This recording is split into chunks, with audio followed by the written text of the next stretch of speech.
reconvene the Planning Commission meeting for December 19th, 2019. Next item on the agenda, E8 SUP-20, what, pardon me? I couldn't hear you very well. I'm sorry, let me bring it closer then. Start again, SUP-2019-0022 for possible action, discussion and possible action regarding the request for a tentative subdivision map known as the Anderson Ranch to create 203 single-family lots on 48.2 acres, zoned single-family 6,000 FS6 and single-family 12,000 SF8, located at 1450 Mountain Street, APN 007-573-09-10-11. Before I turn this over, for those of you who have not been here, what will happen is staff will make a presentation. We'll have questions for staff, then the applicant will come forward, and after that, we'll open it for public comment. At that time, there'll be some more instructions or clarification at that time. So, staff? Thank you, Mr. Chair. Hope Sullivan, Planning Manager. As the Chair outlined, the applicant is seeking to subdivide 48.2 acres, zone single-family 6,000, zone single-family 12,000 into 203 lots. The applicant indicates a minimum lot size of 5,000 square feet, but staff has observed that the plan includes lots that are less than 5,000 square feet. The staff has recommended a condition of approval that all lots have a minimum lot size of 5,000 square feet. Before going in depth on this application, I want to discuss noticing, and I want to discuss the Municipal Code Section 1710. I don't typically go in depth on noticing, but there's been a lot of talk about noticing, so I want to speak specifically to it. Per the legal requirements, the city sent 424 property owners within 900 feet of this property a notice by first-class mail. We also posted the notice on 4 bulletin boards within the city. It was published in the newspaper and it appeared on city and state websites. Those were our legal requirements. In addition, knowing there was community concern, on November 15th, with the concurrence of the applicant, the staff posted the entire application online and formally advised Ann Knowles of the Nevada Appeal, Kelsey Penrose of Carson Now, and Maxine Neitz, an interested citizen, that the application was available online. The Nevada Appeal ran it on the front page on November 18th. Formal noticing of the meeting was not required until December 6th. So we were about 3 weeks in advance. And so I'm telling the commission this because we did know there would be concern, and we did do extra outreach well in advance of legal requirements to make sure that you had an informed public to participate in this public hearing. In terms of 1710, I want to talk about that. When we look at the tentative map, we sort of have 3 sections of the code we can work within. One is just a plain old tentative map. It means you look at your zoning, how big do the lots have to be, how wide do they have to be, and you create a subdivision that captures that dimensional criteria. There's no requirement for open space. You've also dealt with planned unit developments. That's section 1709 of our code. When you have a planned unit development, the density is dictated by the base zoning, but the lot sizes can be flexible, setbacks can be flexible, lot widths can be flexible, so all that dimensional stuff can be flexible. You also can limit uses. When you have a planned unit development, you have 30% of the area is open space. You then have the common open space development, which is what you're looking at today, and you've looked at this before. That's section 1710 of our municipal code.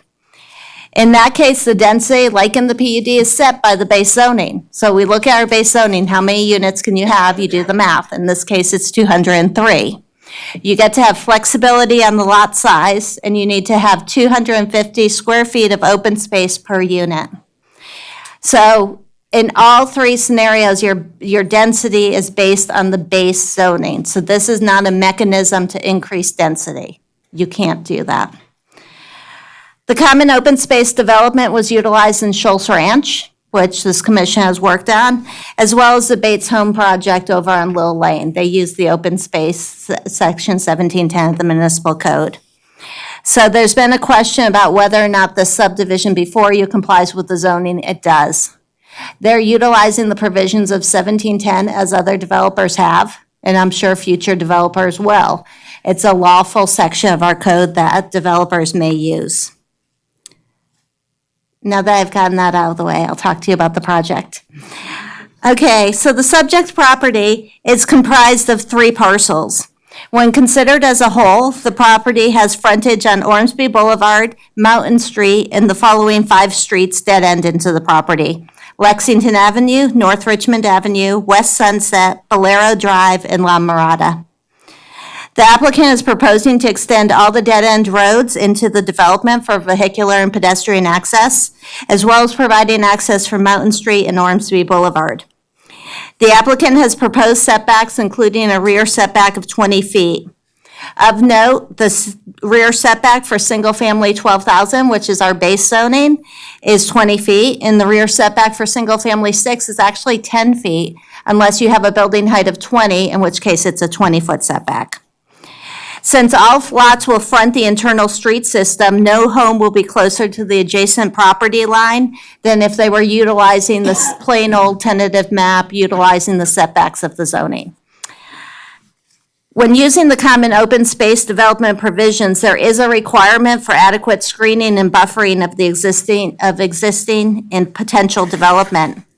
With the exception of lots 1 through 7, which are in the northeast corner, the applicant has provided a landscape strip between the proposed lots and adjacent development.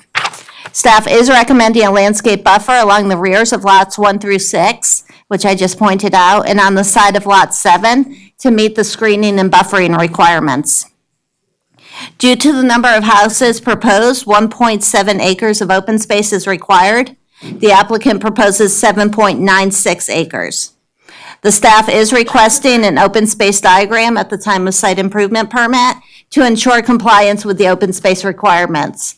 The commission would recognize that requirement. I require that every single time we have a PUD, an apartment complex, or a common open space development. The Board of Supervisors is authorized to approve a tentative map. The Planning Commission makes a recommendation to the Board of Supervisors as to whether or not the map is consistent with the municipal code and with NRS. The Planning Commission will consider 12 findings. I'm going to just review a couple of those findings with the commission.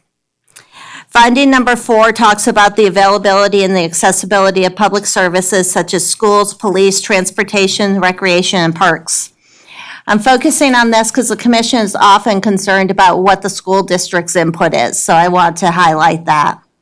The school district did formally respond in writing and advised that they're concerned about capacity and advised that the development is within the Fritsch Elementary School zone, which is currently nearly at capacity. Carson Middle School is currently over capacity. The school district plans to rezone for the 2021 school year, which will help at the middle school level. Any development on the west side will severely impact the school district, per Mark Cornick, the facilities director. I will note the school district has not requested any mitigations. The chair followed up on this and asked me if the school district has ever asked for mitigation. The answer is yes. You'll recall with the Lampa specific plan, the school district was a party in the development agreement to receive funds for each house that was built. But in this case, when we reached out to the school district, they did not request any mitigation. In terms of finding 6, that talks about the conformity with the zoning ordinance and the land use element of the master plan. The master plan designation is medium density residential. This designation provides for medium density residential neighborhoods that contain a mix of housing types in a neighborhood setting. The neighborhoods, per the master plan, should contain connective green spaces that unify the development and provide transitions with other areas and uses. I think you would agree that this development provides the green area that provides a transition between other areas. The range of density for areas designated as medium density residential is 3 to 8 units per acre. The applicant is proposing a density of 4.2 units per acre, therefore consistent with the master plan designation. Again, I'll point out we are missing the transition between lots 1 through 7 in the adjacent property, and staff has included the condition of approval requiring the landscape buffers in that area. Also, the parking requirement is two parking spaces per unit. That will be enforced at the time of individual lot development. That would not be enforced at the time of a tentative map. Finding 7 talks about the conformity with the city's master plan for streets and highways. The functional classification plan of the city designates Mountain Street and Ormsby Boulevard as collector roadways. The staff believes both roadways have sufficient right-of-way, but due to the age of Ormsby Boulevard, staff is requesting a clear history of the width to verify that all improvements will be within the right-of-way. The city's transportation master plan also includes extending North Ormsby to Winnie Lane. Staff is recommending that prior to recordation of the first final map, the developer enter into a development agreement with the city to pay for its pro rata share of the cost of the improvements to North Ormsby Boulevard extension based on AM and PM peak traffic volumes. Finding 8 talks about the effect of the subdivision on existing public streets. As I've previously mentioned, the subject property has access from 7 public roads: Mountain Street, Ormsby, Lexington, North Richmond, West Sunset, Bolero, and La Mirada. The applicant will be extending the local dead-end roads onto the site, as well as take access from Mountain and Ormsby, both collectors. Although there's a cul-de-sac bulb at the end of North Richmond, the recorded documents recognize the bulb as a temporary turnaround in a utility easement, not as part of the public roadway.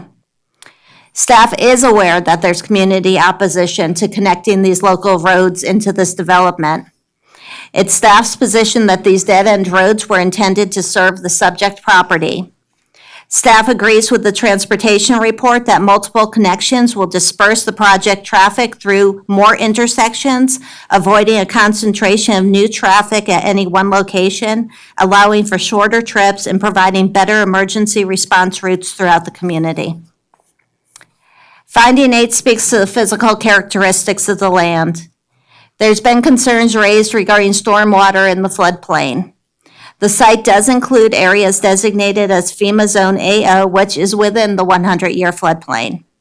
A conditional letter of map revision, or CLOMAR, will be required, and all improvements and mitigations associated with the CLOMAR will need to be incorporated into the construction plans. In addressing the floodplain, the applicant's design may not increase flooding upstream or downstream. In terms of drainage, the applicant has incorporated detention basins in his design. The post-development runoff will not be greater than the pre-development runoff, and drainage improvements cannot adversely impact neighboring property owners. Our engineering department will look at the detailed stormwater plans when the construction site improvement permit plans are submitted. There's been a question about whether or not the detention basins may serve as open space. As this commission knows, that's very typical to see a detention basin serve as open space. A detention basin tends to be a grassy area, and I'm thinking of Arbor Villas, which you may remember had those squares, which were all detention basins, but essentially it was a lightly sloped area with lawns, which could serve as play areas in the case of Arbor Villas.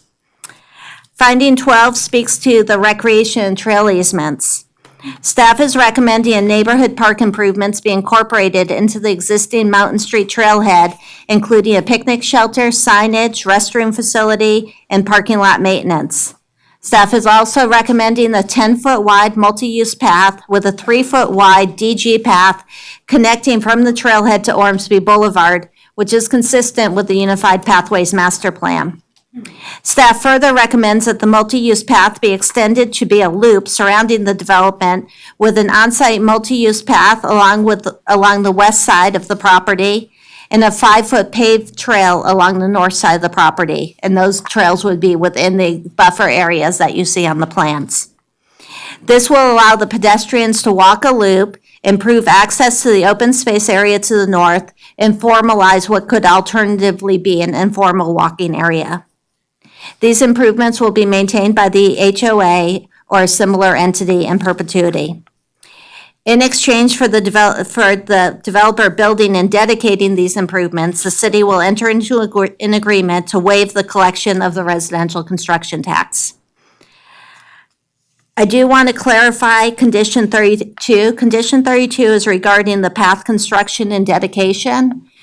It does not state in condition 32 that they can bond for the construction. They can bond for the construction.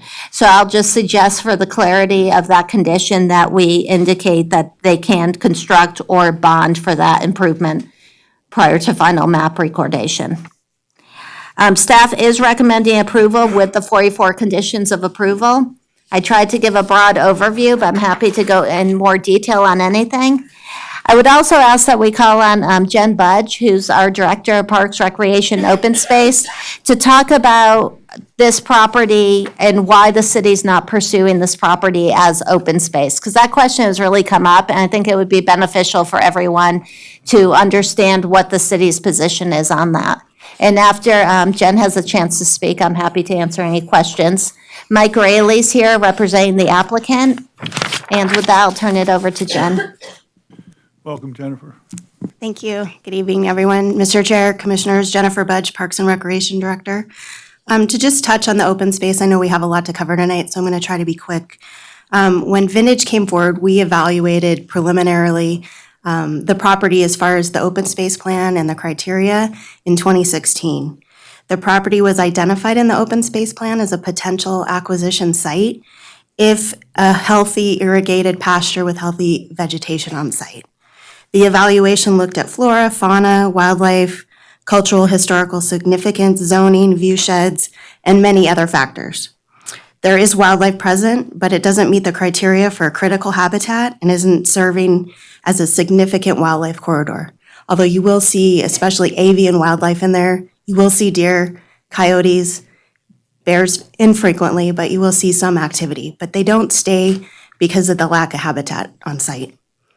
Based on the available budget for land acquisitions that Open Space has through our quality of life funding, it was determined that other properties be pursued as a priority. The city doesn't have the funds to acquire the land and then the sufficient water rights, nor the financial ability to be able to revegetate the site and really maintain it as an active pasture. Thank you. Questions for staff? No? Okay.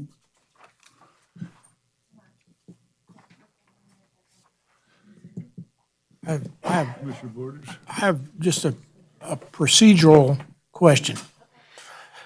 The tentative map that we're looking at has, 6 or 7 lots that are less than 5,000 square feet.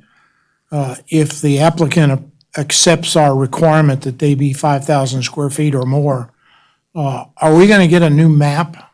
Or when does the new map show up? At the time of final map, we would look for substantial compliance, and that condition would have to be met. Truthfully, I believe the applicant will lose a lot or two to meet that requirement. But the street system would be per the approval by the board, and the lots will be reconfigured to meet that 5,000 square foot minimum. Just a quick question. The trailhead on Mountain Street has been there for a number of years, I believe. But it was, thank you, Jennifer. I'm not sure what's already there. I know there's a large parking lot that is used quite frequently by some of the offices in the area, but I see that they're required, that trailhead belongs to the city, correct? Correct. And yet we're requiring that they put in restrooms and picnic tables and all that as part of that? Yes, Mr. Chair, Jennifer Budge, Parks and Recreation Director. The Mountain Street Trailhead, I call it the Trailhead to Nowhere. It has been there for a very long time. It was acquired in part with land and water conservation funds, which requires it to be functional for outdoor recreation purposes. It needs to have a trailhead connection. It needs to have some improvements on site. There's really just a couple benches and not much. There's some vegetation surrounding it, but the condition of the trailhead and the parking lot itself, the pavement condition is in really poor shape. So it really could use some rehabilitation and some added improvements that the neighborhoods could enjoy. But that will still maintain and be owned by the city, or? It will still be owned by the city, but we're requesting that it be maintained by the homeowners association by in the home- conjunction with the other improvements. Wonderful. Thank you for that clarification. Me. Don't go away. Commissioner Borders? Excuse me. Do we have restrooms at other parks that homeowners associations pay for? We do at Schultz Ranch with the landscape maintenance district that was just formed. So the other option is that arrangement. We typically don't put restrooms in our neighborhood parks, but we do put restrooms at regional trailheads, and that's what this would be. This eventually will have a trail connection that will all go all the way to Lake Tahoe. This is going to have trail connections that go through Long Ranch, all the way up to Kings Canyon, and all the way up to Lake Tahoe. So that's the reasoning behind the restroom condition. But we would design it in a very public setting. We'd involve the Parks and Recreation Commission and the public on the design of those neighborhood components.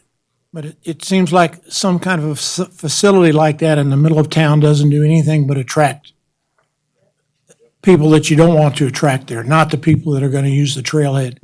And I also think it's a little onerous to make a homeowners association responsible for a public restroom. I don't have any problems with everything else you've done, but I think the restroom facility itself, if we need it there and we want it there, then the city ought to put it there. And the city ought to maintain it.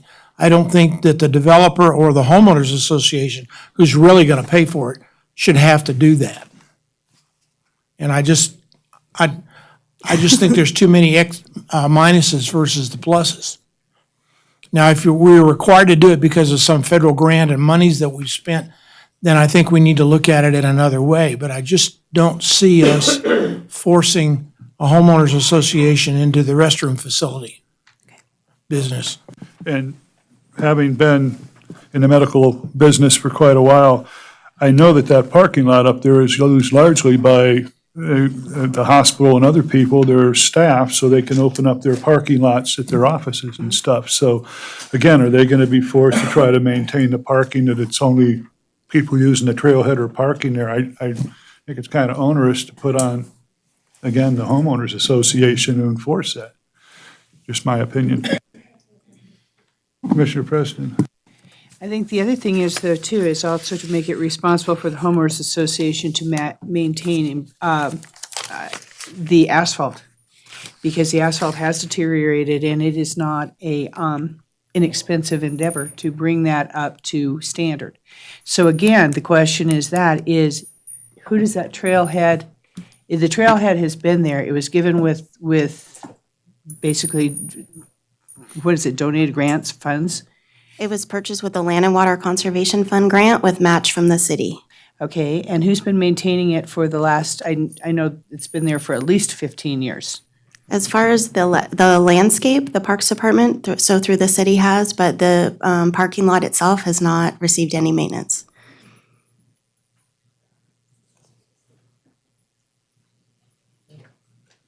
Thank you, Jennifer. Thank you. Any other questions for staff? If not, would the applicant come forward, please?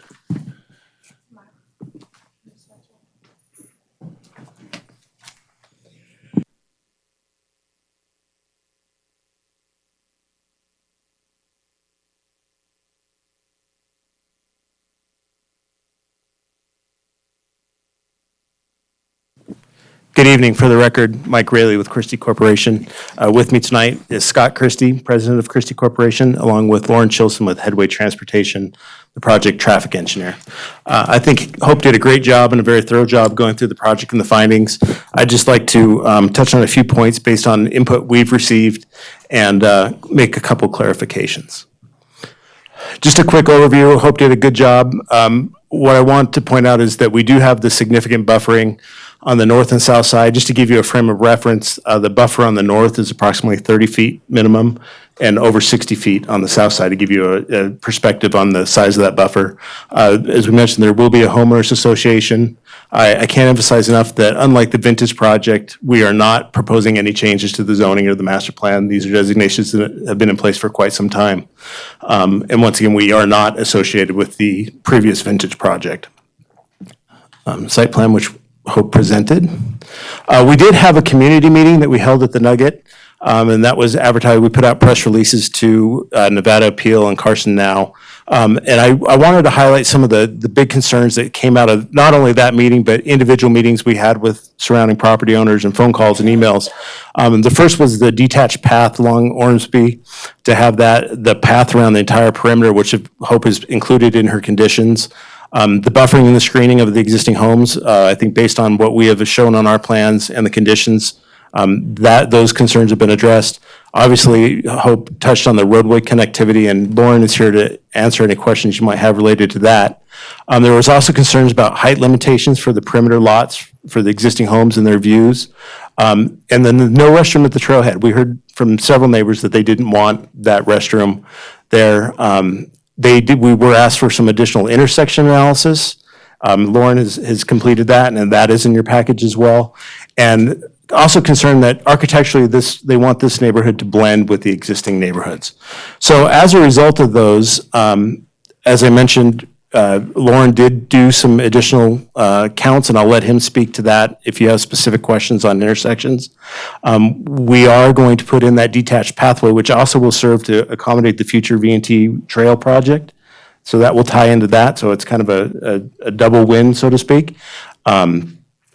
We have the pedestrian path through the entire open space, and we are requesting that the commission and the Parks Department consider removing the condition for the restrooms in favor of an alternative, some other alternative improvement rather than those restrooms to address those neighborhood concerns. Some voluntary conditions that we would like to place on ourselves to address those is we heard that they being the surrounding neighborhood did not have an interest in Spanish or Mediterranean architecture because their neighborhoods are traditional. So we're in agreement with a condition that would prevent that and instead require either a traditional craftsman or farmhouse architectural style. Additionally, in order to assure some quality development in the homes and in elevations, that following condition that each home must include two of the following, either the brick or the masonry, in conjunction. So kind of as the example you see there, that it's not just all stucco or all just siding, that you have some variation. And then single story matching along the northern perimeter. So we would be agreeing to a condition that if we have a lot that adjoins a lot that has a single family home or a single story home, we would put a single story home on that lot. And so we think that's fair to ensure those privacy. If it's a two-story to two-story, then a two-story would be possible, but if it's a single story, match with a single story. And that would also be enforced through the CC&Rs and the Homeowners Association. So with that, I'll conclude my presentation. We're available to answer any questions you might have. First of all, we're discussing some, but you're aware in conjunction with the 44 conditions that are here. Yeah, we're in agreement with all conditions with the request that the The restrooms be restroom removed. and you're offering to add those conditions? That is correct. Public, Mike, can you put up the voluntary conditions go. again? I was listening but didn't write You fast bet. enough. on the,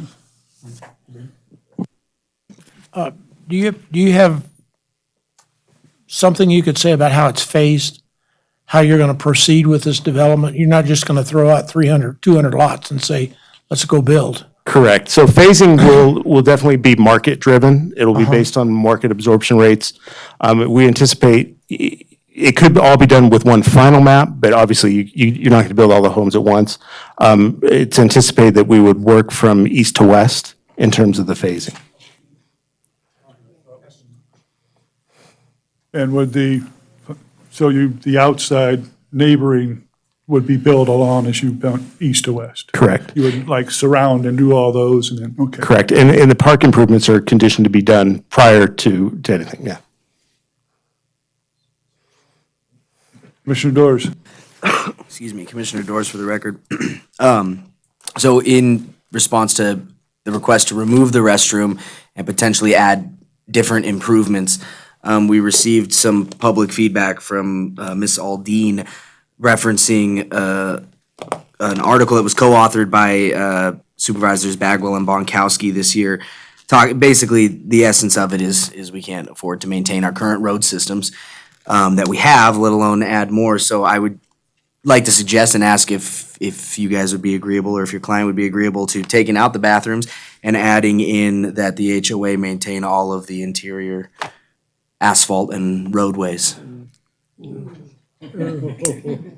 that's a big ask. That's a big ask, but the city can't afford what we've got, so I'm asking.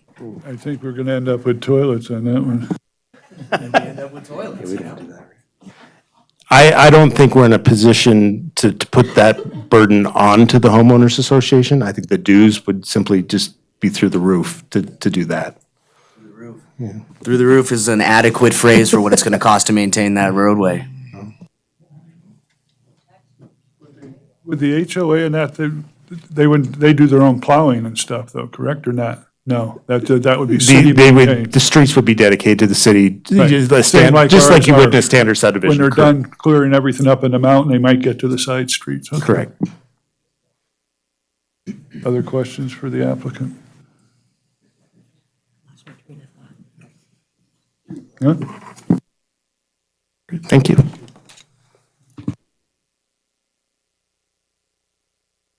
We will open this to the public. I just want to, many of you were here for the previous vintage, I know. I recognize a lot of faces, and I'm glad to see you're all here for this as well. What we'd like to do is when you come forward, state your name and sign in. And while that one individual is saying what they have to say, another one or two can come forward and be signing in and ready to go. We want to hear from all of you, whatever you want to add or put in. If you agree with someone that's before you, just say, I agree with them or whatever. We will be running a timer and keeping us to 3 minutes. You'll see the green light. When the yellow flashes, I believe you've got like 15 seconds or so, and then it'll go red. We'd like to try to keep the comments below 3 minutes if we can, or within 3 minutes. And once you come forward, state it all, because you give everyone one shot, preferably. I mean, if you think of something else, you better tell someone that hasn't spoken yet or whatever, because once you've come forward, we'd appreciate if you just come once. So with that, we'll open it up for public comment, and if you come forward, state your name. And the yellow light indicates 1 minute. 1 minute, yellow. And while he's signing in, someone else is welcome to come up and sign in and be ready to go when he's finished.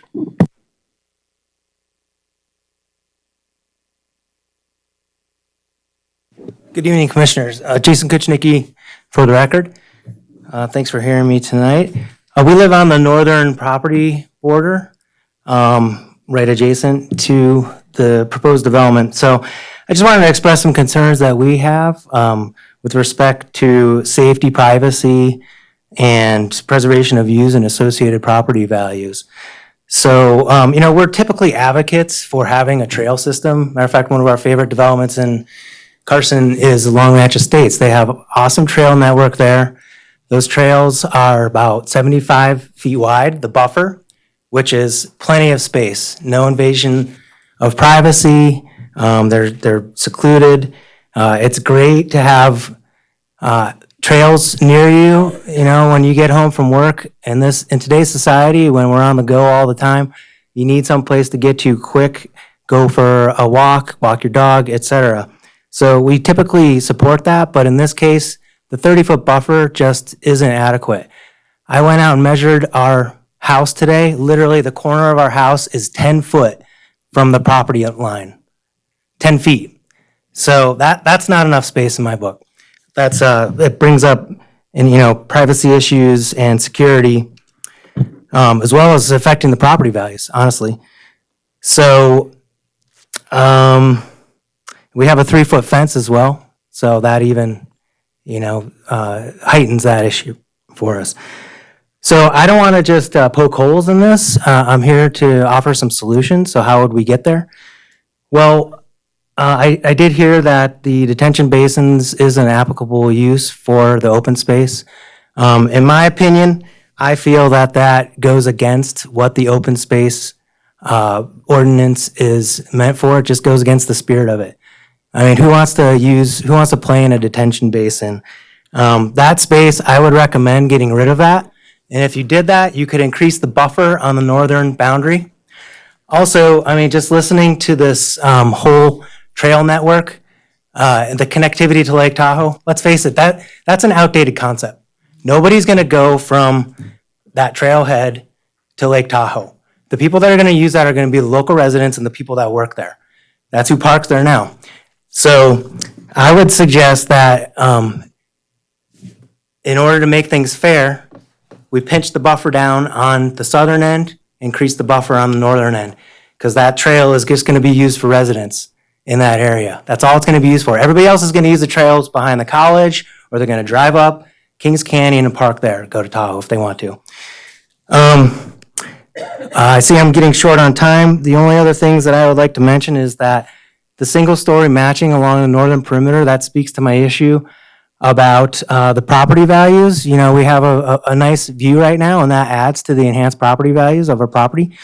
And so that's just not gonna work. I would ask that, basically what you're gonna have is along the entire northern perimeter, all those houses are two-story houses. So you're gonna have two-story houses along that entire northern perimeter. I would ask that a condition be that it's only single-story houses, I'm almost done.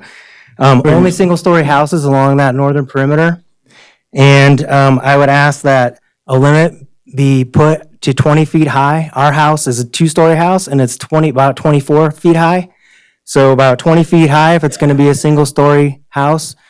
And also feel like that should be measured from grade. Please, okay. Okay, and last thing I would say is the first time I've heard about the school capacity issues, and so as a parent of three, I'm very concerned about that. You start adding three kids. Please, let's not start with the first speaker. We're telling you, you have 3 minutes. Okay, Please, I'm sorry. thank you. I'm very concerned about that. It's the first I've heard about that.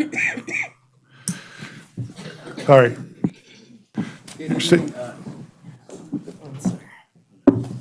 Good evening, my name is Johnny Llamas. We live on North Richmond Avenue. We live on the cul-de-sac. We live on the east northern side of the property.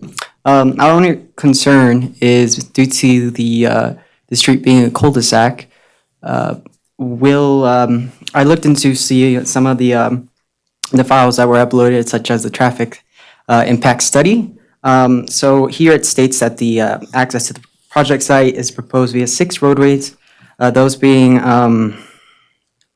the 2 connections being Mountain Street, south of Long Street, North Ormsby Boulevard, and the 4 additional streets being Below Drive, La Mirada Street, Lexington, and West Sunset. And we didn't see North Richmond on there. So our only concern as to municipal codes of Carson City, 12.9, the temporary cul-de-sac and dead-end streets. It states here, the future removal of the cul-de-sac and its replacement to city standard street improvements will be provided with the extension of the street by future development. So that's my only question. If this project were to move forward, is the development responsible? We'll take all the questions and all the input, and then we'll respond at the end to the individual. Thank you. Is that Thank you so okay? much. Thank you, sir. Thank you. My name is J.R. Williams. I moved to Carson City in 1993, a year before I retired. I'm sorry? For all, when you're up there, when you hit the button, I'm it's sorry. green at the base of the microphone. My name is so bad I don't hear. Problem. My name is J.R. Williams. I moved to Carson City in 1993, a year before I retired. 31-year career as an international airline pilot. My last 10 years with the airline, I was the safety committee chairman, and I investigated many, many aircraft accidents. My concern here is everybody else's, but including the safety aspect. If you've seen on television once in a great while a little airplane crashes into a house and everybody dies, 90% of these accidents happen when an engine fails within 10 minutes after takeoff. If you read to the bottom of a lot of the other reports, you'll see that it was happened on landing because the engine stopped shortly after takeoff. All these happen within 1,500 to 2,000 feet above ground level. Around our airport, we're very fortunate. We have many, many golf courses and places an airplane can safely land. The only place we have to the southwest is that pasture. That pasture is ideal. I could take any airplane coming out of Carson City Airport with an engine problem landed on that pasture. My suggestion is that the city buy that pasture, turn it into a parkland, grade it, it's very cheap grading of the 100 feet wide down the center, put trees around the outside, have a nice park there. And if we ever hope to God we don't have a situation like that, the airplane will land on a piece of grass instead of in somebody's house. So that's all I have to say. Thank you, sir.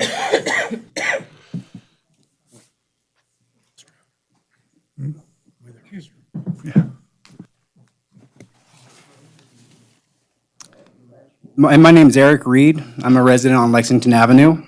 To our understanding, the Anderson Ranch property between Ormsby and Mountain for the past 25 years has been designed with 203 medium-density residential properties. We've been told that the amount of houses has not changed since the original master plan. I imagine it was hard to know 25 years ago where Carson City would be today. And we have continued to expand citywide, causing our roads to be difficult to travel at peak hours. Schools are overcrowded, and it is difficult for residents to get medical care when needed without scheduling well in advance or traveling to Reno, just to name a few of our current issues. Adding additional homes, especially the density of this current proposed plan, is only going to cause more stress to our city resources. I also feel the more we grow, the charm of Carson City will be lost. What kind of community are we trying to build for our future generations? Is our goal to become an overcrowded city or keep a small town feel? I urge the Planning Commission to put a halt on this proposed plan and reevaluate the zoning of the property. If the zoning allows a maximum of 203, a land developer planner will attempt to squeeze in as many houses as possible to get top dollar on the property. This ties the city's hands into having to approve a plan as dense as what the Christie Corp is proposing. In your audience, longtime residents will promote Carson City's community with its small town feel, quaint character, and its west side's tranquil charm. We don't want to add to our density issue in Carson City, but if we are to look at proposed plans between Ormsby and Mountain, shouldn't the plans seek quality versus quantity? We want to prevent urban sprawl. The loud voice is your community saying that the density in this project and the plan do not meet the character of our neighborhood, nor do we believe will add value to our neighborhoods. Got 30 seconds. Thank you. Did you want to take my time? No, I can't. I was going to give my time, Denny French, for purpose of record, Chief, Chair, and Board. I want to just say, I'm so glad I let him go with his statement because I am echoing that as well. I also would like to say that we have a valuable commodity right where it is, right what it is, and I don't think we're recognizing that as thoroughly as we should. Floodplains are really important. I'm following 2 different cases the Supreme Court are dealing with in Nevada now, and I don't know enough about them to really run with any statements here.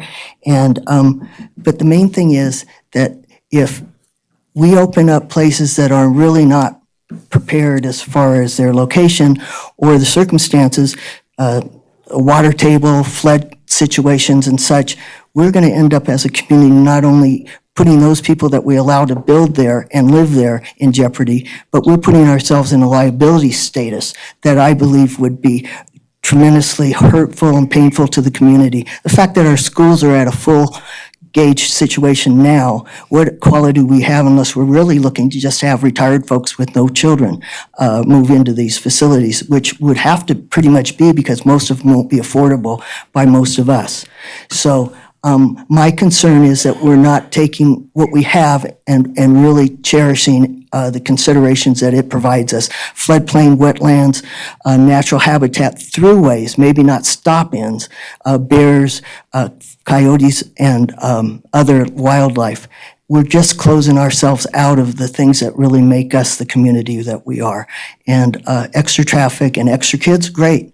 We're not prepared to really financially support that, and they're not really coming here to pay for our way either. So thank you very much. Thank you. Sir?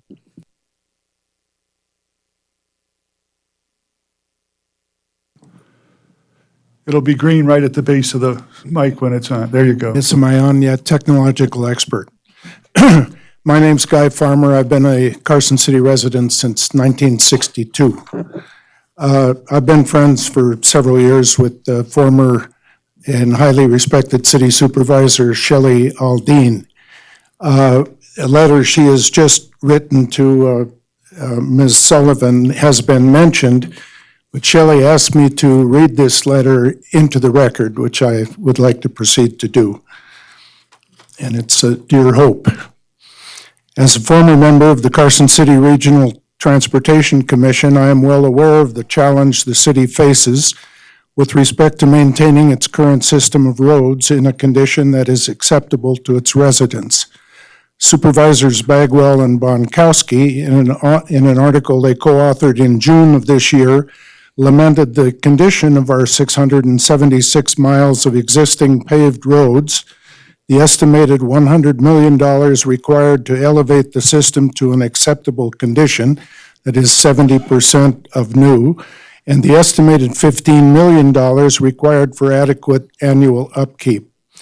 Given our limited resources and the diminishment of revenues that have been traditionally used for road maintenance, fuel, tax, etc., I strongly advise the city to require that the developer of the Anderson Ranch property assign the responsibility of maintaining the subdivision's internal roads to the homeowners association, especially since the streets within the development are nearly exclusively designed to accommodate the internal travel needs of the residents who will be occupying the new homes. The city should advise the developer that it will not be accepting dedication of these newly constructed roads to avoid further exacerbating an already challenging situation. As a general rule, we should never accept the ownership of something we cannot properly maintain, and that's signed by Shelley Aldine. I'd like to add a personal word on another subject. I'm probably out of line. I hope this community can mobilize to save the About residents. 1875 Victorian home. Thank you. Thank you, sir.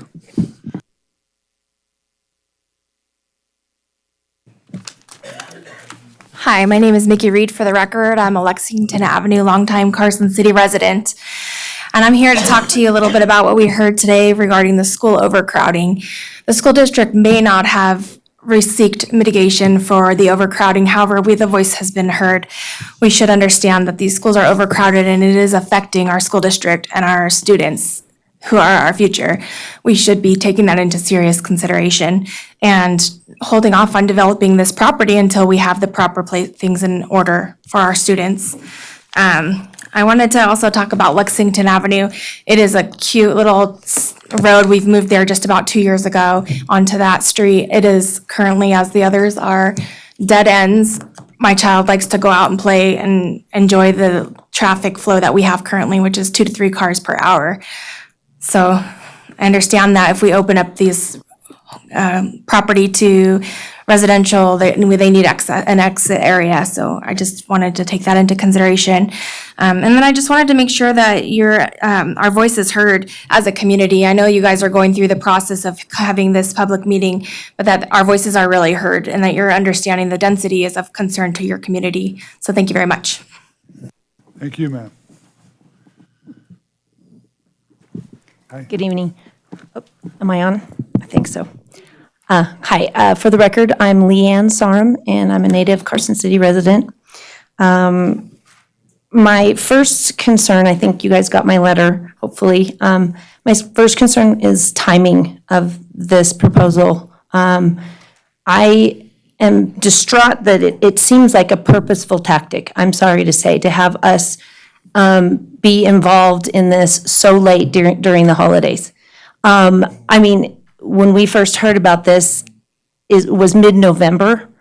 And, right before Thanksgiving, when we started having meetings with the developer and things like that. And the developers were part of the Vintage project, and they knew what difficult, they've even said that Mike and them were part of the Vintage project. They were part of the employees of that project. And so they did know very strongly how, passionately people are. And so for us to hear this about and have this meeting 1 week before Christmas, I think it just gives a really negative feel and negative taste in my mouth that we're rushing through this during a holiday time to kind of reduce community input and reduce, people to be able to be here tonight. So that's my first thing. My second point is, can I give these to you guys? Yes, for the public? If you don't, just reference it. We need to make everything available. Okay. Well, I'm visual, and right now the zoning is 12,000 square foot lots and 6,000. And the percentage right now is 84% of the area is supposed to be 12,000 single family, and 16% of the area is supposed to be 6,000 single family. And now it's completely opposite. And if you look at this map, basically, it's very visual to be able to see the lot sizes of the surrounding residents compared to the lot sizes that they're proposing. And this wasn't put into their, showing a comparison of, because you can't see what the lot sizes are around there and through the application. You don't get to see. They also, on page 11 of their application, say that the developed area is 28.62 acres. And then that means that they then say 4.21 dwelling units per acre. That's misleading. It's not 4.21 of the developed. It's actually over 7 lots per acre if you take the developed space of 28.62 acres. If you look at the entire 48, I understand. I know where the calculation is. I'm saying, though, that seems misleading. If you look at 4.21 dwellings per acre, you assume that that's about 10,000 square foot per lot. But most of these lots are proposed to be at 5,000 square feet. That is much less and not equitable or consistent with the area around. In fact, when I was with the Vintage project, I did a pretty in-depth study of the parcels areas around the neighboring community, and it was like the smallest was like 7,300 square feet, was one of the very smallest in the area. So we are disproportionate to the size of lots that are existing. Also, side yards on those lots are supposed to be 5 feet. With an eave overhang, you're talking almost 6 feet between roof lines. And I mean, you can almost jump from roof to roof. It just, the density does not seem to be the same as the existing neighborhoods. Also, the open space is not going to be beautiful green lawns. I've got it from Christie Corporation. They're, as shown, it looks like these wonderful lawn areas. They're not going to be. They're going to be trees and shrubs and like DG. So we're not talking about these beautiful, lush green areas. That's what they've even told me personally at some of these community meetings. So first of all, I understand the use of the 1710 and wanting to have open space and buffer zones, but when it comes to being completely cramming and the density on the inner portion to be different than the surrounding areas, much less different than what we want to see Carson City with roof lines that are 6 feet apart. It's just not consistent, and it would not be a good, development to be able to match the existing area. I'm sorry, I kind of finished up there, but I wish you guys could actually visualize it, because when you see the lot sizes around, it shows, these little tiny lots do not match. So thank you very much for listening. Next.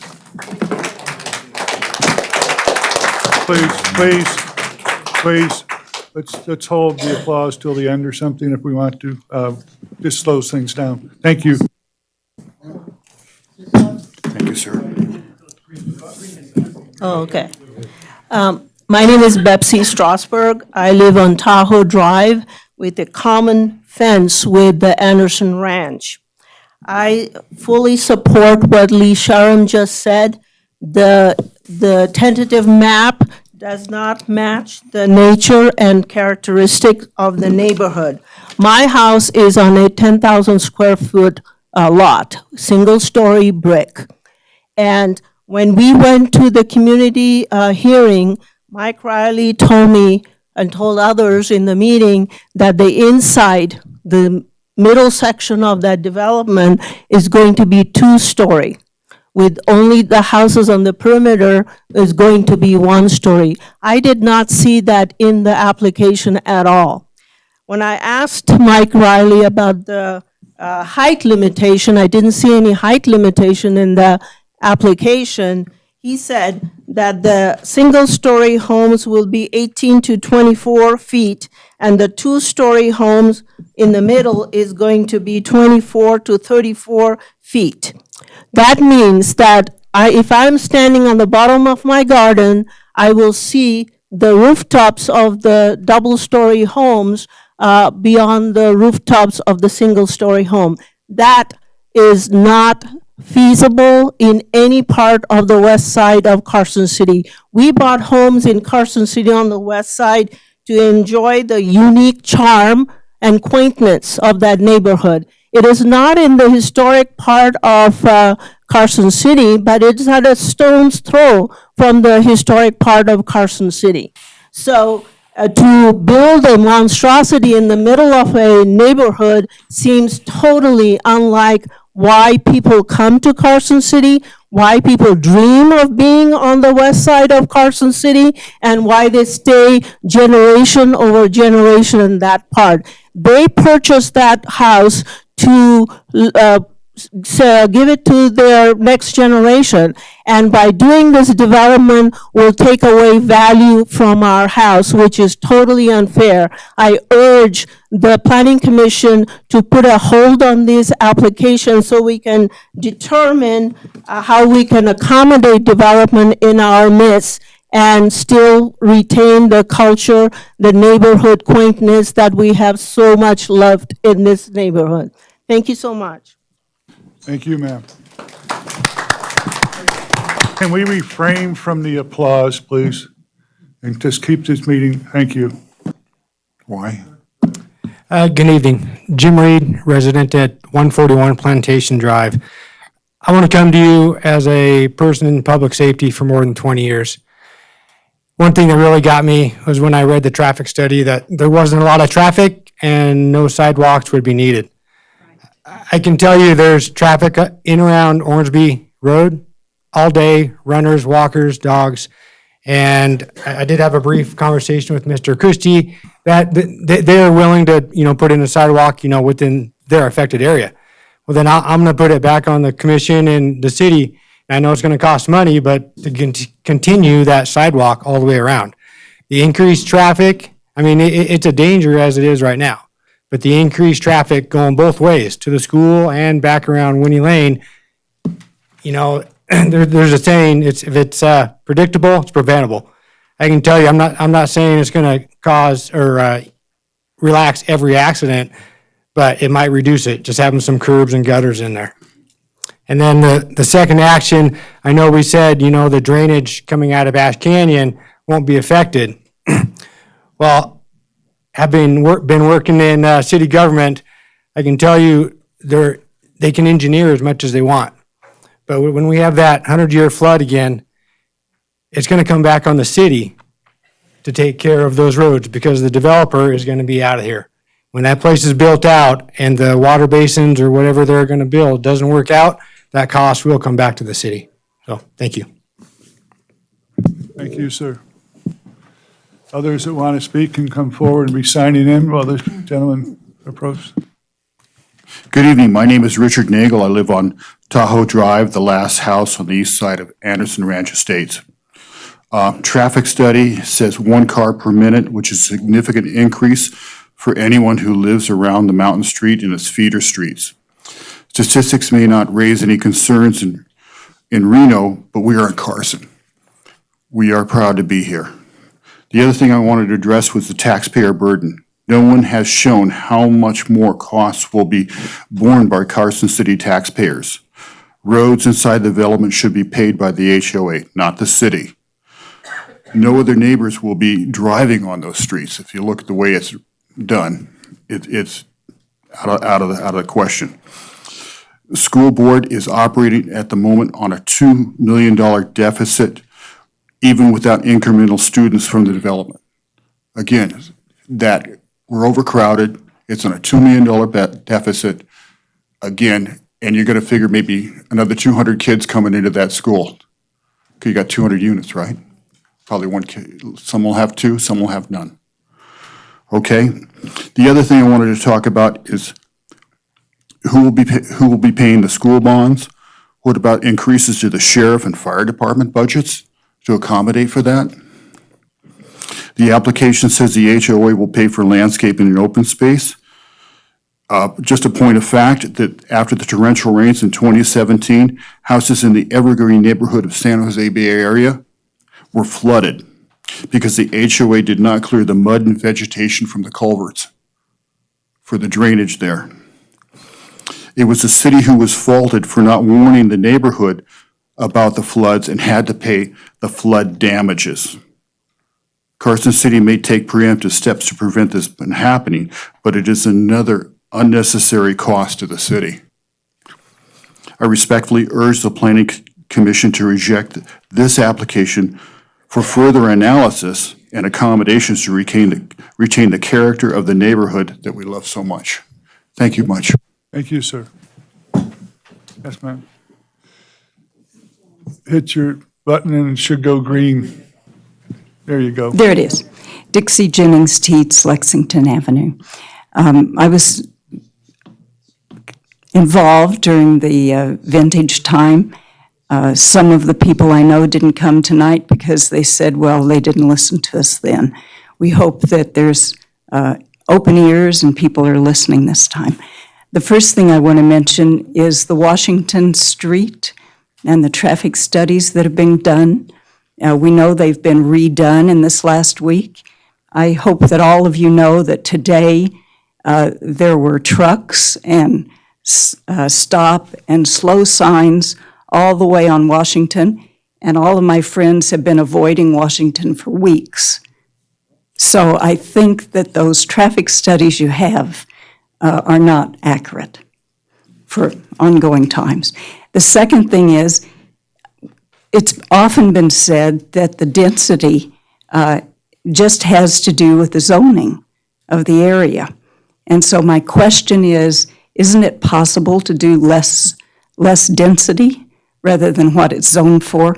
That would be my understanding. Of course, somebody who wants to sell it and somebody who wants to develop it, they're looking at the bottom lines. But I think we should be honest about this, that if they want to match the neighborhood, it can, in terms of the lot sizes.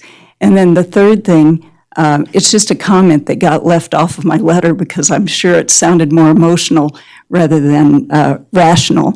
But I thought it was a great one. It was a conversation during that last, at the Nugget, that last meeting we had, where somebody said, less density, less angry villagers. Thank you. Thank you. Hi, my name is Michelle Monto. I moved here 2 years ago from the great state of New Hampshire to reside on the west side, and I love it. The one point that I want to make is that I don't believe, I want to reiterate the traffic study on Washington's been under heavy construction for the past 3 months, so I don't think that traffic study is correct. Because a lot of people have been avoiding that street. But I think the comment that was made that says that they're opening the secondary streets to avoid a concentration of traffic in any one area is going to make 3 or 4 residential streets become collective streets. I didn't purchase my street on, my house on North Richmond to become a collective street like Mountain or Division because of the traffic that's gonna be coming out of that development. I moved to a residential street because I wanted it to stay a residential street. It has no yellow lines, the speed limit is 15, I love that. And I would like it to stay that way, and that's my only point. Thank you, ma'am. I'm Molly Bundy Terrell, and I do live near the project, but my concern is about Carson City as a whole. What kind of community do we want to become? I mean, we're becoming to the place where our roads, we can't fix all of them, so bringing more denser communities in and more people in, like that looks pretty dense, is going to make our roads worse. We also, people have already mentioned that about the schools. But I also want to mention, to me, a lot of people from California, I'm sure more people from California are going to want to come up here with all the fires there. Probably older people like me, I'm older. What kind of medical facilities we have? You can't even find a doctor. Let me tell you, this is really bad. And I am very, how can I say, thankful for the Walmart, for Carson Tahoe Hospital and the Walmart clinics. But if you have any major medical problems, forget it, and you're older, you're not going to find a doctor here.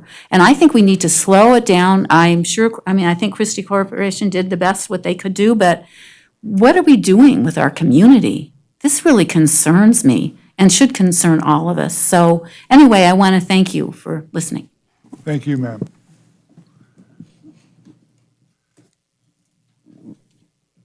Hi, my name's Abigail Johnson. I live on Maison Way. I back up to the west side of the pasture, so I am spared for now. But I've been involved since the Vintage project, and I wanted to bring up a few points of concern. One is the traffic study. The traffic study was done on June 4th when, according to the Carson City School District, it was a minimum day for middle school and high school. It likely did not capture the traffic patterns of a typical day when school is in session. And as my colleagues here had just touched on, the traffic study did not acknowledge or account for the major multi-month construction project on Washington Street, which definitely changed routine traffic patterns for locals seeking to avoid the delays, disruption, and dust, although we are grateful for a smooth road again. The traffic study, as shown in the appendix, detected no pedestrians on Ormsby Boulevard. The lack of foot traffic is projected forward to make assumptions about the absence of pedestrian traffic after the project is built. What other projections have been made using deficient or incomplete information? Whether the subdivision access is primarily Mountain and Ormsby, or possibly additional streets has been discussed tonight, the project will dump a lot of traffic on Ormsby just south of the blind curve where Ash Canyon and Ormsby meet. Left turns in and out of the subdivision at Ormsby and also at Mountain will be especially problematic. The Planning Commission and city staff should consider the safety aspects of the Ash Canyon Ormsby blind curve in relation to the subdivision and ask the developer to participate or pay for traffic calming mitigation to assure the safety of traffic turning onto Ormsby from the Anderson Ranch Estates development and from Newman.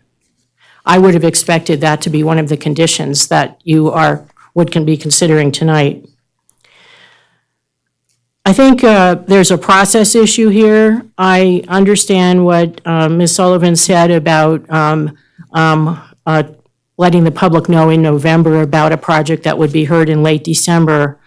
But as part of the citizens group that's been active in asking questions about the Anderson Ranch properties for 3 years, it's just wrong that the city has not involved residents until this required hearing. It was only the outreach of our group that started a dialogue with the developer's representative. Staff should not just work for and with the developer, they should also be involving citizens. And finally, it may be business as usual for Carson City to schedule hearings on controversial developments during the holidays, but the holiday surprise is a familiar technique used by government agencies to shove projects through while the public is distracted. I urge the Planning Commission not to act hastily on this project. Clearly, there are loose ends and many questions remain. Please take the time you and your staff need to get the information you need and consult with affected members of the community. And finally, I would like to request that the formal letter from the school district be made public, because I was looking for it in the packet materials and I never found it, and then there it was in the staff report at the last minute. So I'd really like to see what the school district wrote to the Planning Commission. Thank you. Very much. Sir? My name is Charles, Knaus. I live on North Richmond. One of my concerns is you have said you're going to answer everybody's questions. Now, will there be a public record of everybody's questions and your answers that I can go look at? And where will that be? The man there is nodding yes, I thought. Sir, if you'll direct all questions to the commission, after public comment, the commission will ask for answers. Like I said earlier, Chuck, present all your questions. We will answer them at the end. But Well, so we'll you're cover going to answer them verbally today. We'll address many of the questions. Yes, Mayor. I would like to reinforce the comments that have been made on security, privacy, and traffic. Our property is immediately adjacent to the Anderson property. And I'd like to give you a simple perspective of traffic. You've got 200 plus units, and in theory, you could have 400 cars every day, Monday through Friday, exiting the property, say between 7:15 and 8 for people to go to work. I don't know if you've ever tried to factor that into your traffic study or not.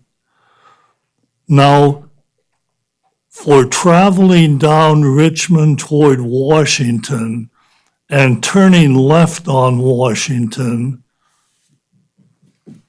I'd like you to pay attention to the curve and visibility, and I wonder if there could be a stop sign put there.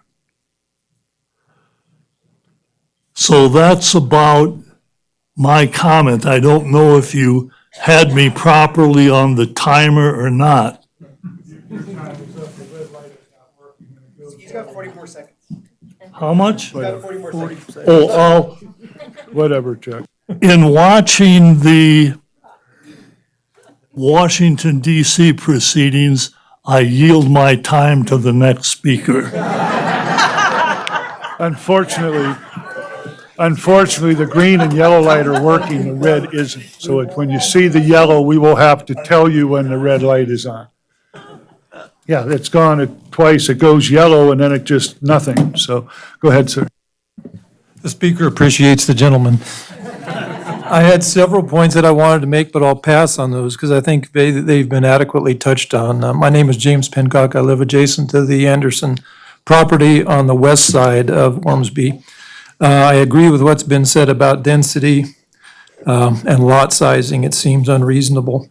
I'll skip on my comments on roads and schools and other discrepancies that I found in the submission with reality. But I want to talk a little bit about open space, and I'm going to read what I've written here. The developers attempting to justify their small lot size and resultant high densities on the basis that they're only building the maximum number of homes that are allowed with current zoning, and are in turn allowing 7.9 acres for common open space. And as has been said on the map, this is depicted as a nice green ring around the entire periphery of the development with what looks like a park on the northeast side. The much touted trail we're talking about that goes to nowhere, and even after it's done will still go to nowhere because there are no facilities or open space or public lands on Ormsby. was, I thought, 30 feet. Now we hear it may be a 60-foot easement, I'm not sure. And will be a 10 feet wide concrete path with 3 feet of decomposed granite on either side and landscaped with 1 tree every 50 feet and 6 shrubs, as per the Parks and Recreation recommendation. We can only then surmise what the remaining ground will look like, and probably not the green belt suggested by the submission, and most likely gravel, decomposed granite, or the same riprap that will line the hole-in-the-ground detention basin. The area at the eastern end of the project, northeastern area primarily, is apparently also doing double duty as park and flood control detention basin. I'm uncertain how these uses are consistently compatible throughout the year in Carson City. There's still water in some detention basin from last winter's runoff, so it's not really usable open space. Accordingly, any concession on lot size for the sake of common open space needs to include the proviso that the open space actually be usable and usable year-round. If it's a swamp and a quagmire, it's not usable. If open space is used for surface water runoff control, rendering it even seasonally useless as recreational open space, other provisions need to be made. It may be necessary for developers to allocate other areas of the site currently designated as residential lots for flood control measures, assuring the common open space can actually be used. Yes, this could mean less than the maximum number of home sites on the property. I would recommend then at a minimum the following. A, open space be attractive, usable, and available to the public year-round. B, open space areas should be landscaped as an actual green belt and irrigated with reclaimed water, which the city has. This would include attractive grading and contouring that would not interfere with flood control measures, trees and shrubs in far greater numbers than suggested by the city, with grass and other ground covers and a minimum of xeriscaping. Your time's been up for a couple minutes, but go ahead and wrap it up if you could. I thank the commission for listening, and I know what we heard from Parks and Recreation about not having money for the city to purchase Anderson Ranch, but I suspect that the funding could be found if the city were truly willing. Thank you. Thank you, sir. We have some issues, Lee. I don't know how to handle this thing. The red light's not working, so I guess when it goes yellow, I can tell you folks, you have a minute.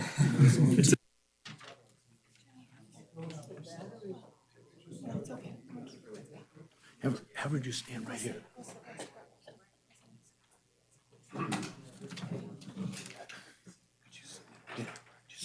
Just stand right here with me.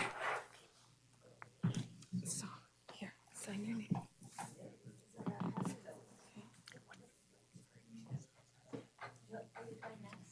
Yes. Yes, just one. That's it. Thank you. No, just Janie.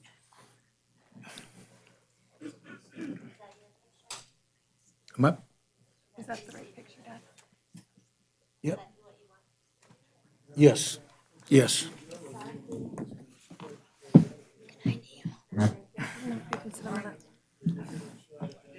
I mean, if the green and yellow, then when it goes on. Right. You understand. There's no need to reset it. My name is Dan Leck, and I'm a resident, and I'm here with my granddaughter and daughter, and they've cordially let me have their time, and hopefully you let me have their time too. Basically, I'm representing 3 grandchildren that live here and that live in the west neighborhood. They all 3 attend Fritch Elementary School, while my daughter is a teacher at Carson Middle School. I'm here not to contest the project, but to voice my concern of the lack of emergency exits out of the west urban area. I've read the staff's reports, findings, recommendations, as well as the traffic report. But I disagree with their item 8 of the findings regarding access. As you see on the above maps here, there are 4 large red stars and a smaller black star. The red stars illustrate 2 elementary schools, and in this case, Am I not showing the screen? No, it's not, it doesn't show on the screen. You were wrong. No. Oh, just, well, two of the red stars are Fritch Elementary, which is at the far north, and Bordewick Bray. The lowest star is the St. Teresa's School, which has elementary and middle school. And the farthest star to the southwest is Carson Middle School. The enrollment of these four schools exceed 2,600 students.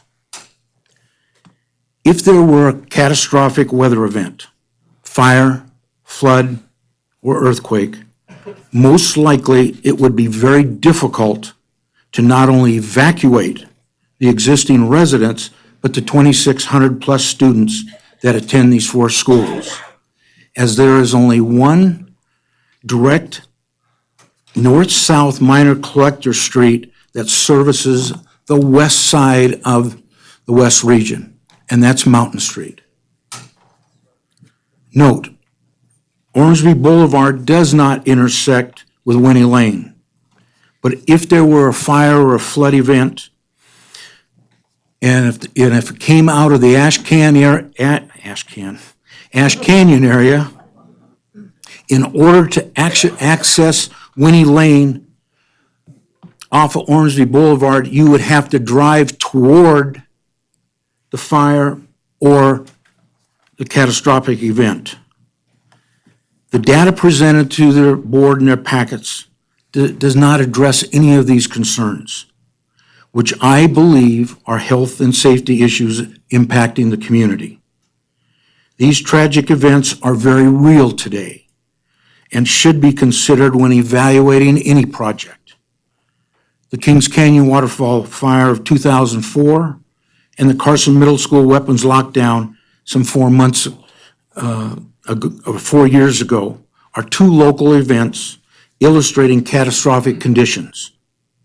In both cases, gridlock existed, especially at the Carson Middle School when parents came to the school hoping to pick up their children.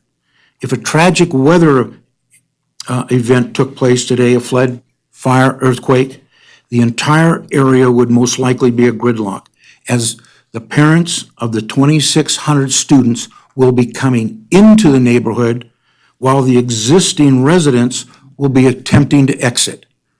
Not considered at all in the traffic reports. Regarding this scenario, I haven't addressed the recent construction of the senior housing adjacent to the old hospital, which will most likely require emergency vehicles to transport the residents out of the facility. What I'm proposing tonight is to place a condition on the developers to work with the city to build the unfinished portion of Ormsby Boulevard, north of Ash Canyon Road to Winnie Lane. The existing 80-foot right-of-way is already owned by the city, and the completion of this roadway will significantly benefit the evacuation of the region in a much orderly manner. I do not believe the developers should be totally responsible for constructing the roadway. I hope the city staff could sit down with the developers and determine a cost allocation. Furthermore, I'm recommending the developers to construct Ormsby Boulevard extension at the same time the developer is grading and constructing their subdivision. I've worked with both municipal agencies and private contractors over my life regarding the developments of major projects. And with no disrespect to the Carson staff, assuming an agreement can be reached, the developer could construct the roadway not only quicker, but most likely at a much reduced cost. The city should put the project out to bid and compare their price to the developers. If the developer's price and cost are less, then the developer should be able to reap some or all of the benefits of his lower cost. This will result in a win-win for the community, as the roadway would be built sooner and most likely at a lower cost to the taxpayers. So that's two of the times where you can now working, I guess, on your granddaughters, huh? Almost. I don't want to debate the merits of the project, but if it were built, it would eliminate the tinderbox grasslands that exist today, as well as it reducing the number of tumbleweeds that invade the area in the fall. In conclusion, I'm recommending the board to place a condition on the Anderson project, requiring Ormsby Boulevard north of Ash Canyon Road to be paved to Winnie Lane. This condition should be negotiated between the city and the developers. The second recommendation is to have the city update their codes to reflect the potential of a catastrophic event and its impact on future project review or the proposals. Finally, I hope I've provided documentation to demonstrate an initial solution to all the parties here tonight, and hope you, the board, have the political will to make every effort to ensure the safety of the residents of the West neighborhood, as well as the 2,600 students that attend our schools. Thank you. Sir. Thank you. Started yet, so.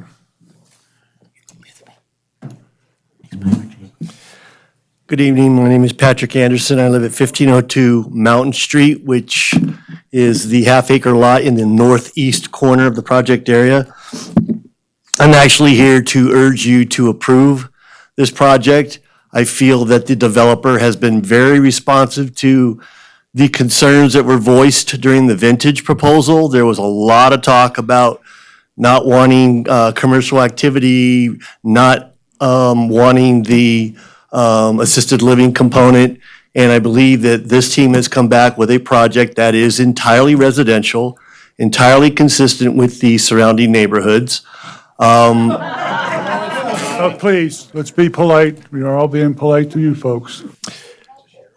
I believe it was a fatal flaw of the Vintage proposal to not have as much connectivity as possible in that project. And so I do believe that the roadways along the northern and southern perimeter should be built through to the project area.